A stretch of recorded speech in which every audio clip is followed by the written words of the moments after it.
Pitching, mao ni ang casting skills nga gusto nako makatunan yun.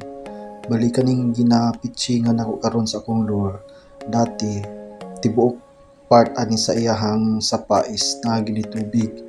Karon natabunan na siya og mga sagbot, mga tangkong o gabi. Pero naay isa ka part dire kaning punuan aning kahoy nga napay tubig na bilin, tapos piminti ka makadungog og mga lagubo sa tubig.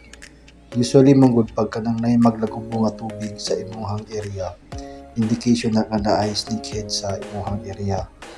So kani ginatry nako og pitch para maabot lang ang lure dito sa exact spot na naay tubig.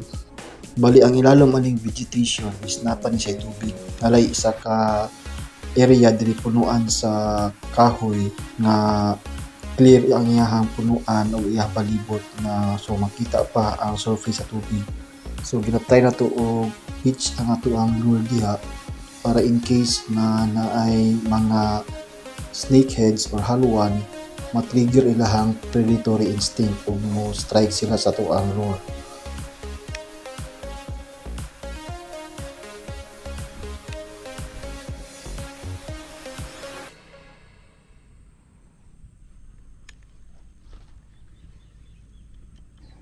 Ug sa pila ka attempts nga walay ning strike, so zero na sa ta guys.